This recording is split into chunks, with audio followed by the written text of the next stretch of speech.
Thank you Mr. Rais. Okay, yuko na mtu hapo wako na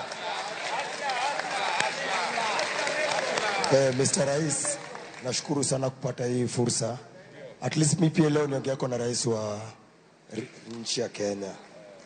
Mr. Rais, kwa majina naitwa Evans Lugairi, alias Jibril Mesaya. Mimi ni conductor ama donda ukipenda. Mr. Rais, wakati ulikuwa unaanza kuongea, kuna kitu uliongea kuhusu food security. Hapa kwa food security, mimi na madonda wangu wenzangu kadhaa tulichukuana tukasema tunataka tufanye kitu inaitwa urban farming.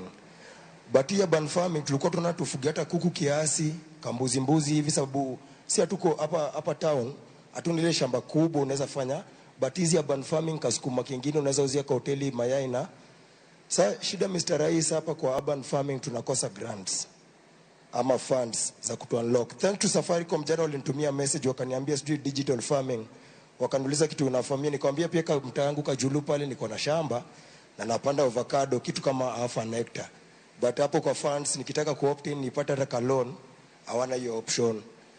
Alafu Mr. Rais, my second question ilikuwa about religion. As we all know that government inaenda hand in hand religion. Ilikuwa sad kwangu kuona watu Shakahola wanakufa ile kishenzi. But Mr. Rais, hiki kitu bado inaendelea. Nimekuwa nikitembea chuo mzingine hapa ndani. Unapata watu bado wanaabudu kwa msituni nini. Alafu shida iko sana ghetto, mtaani tunatoka. Unapata makanisa ni mingi kuliko shule na hospitali. Sasa hawezi soma. Shule ni mingi kuliko hapo Mr. Rais, hapa kwa religion kuna shida pahali. Alafu ya mwisho kabisa Mr. Rais, mimi sikusoma, lakini ukinipatia kazi tachapa vile inafaa.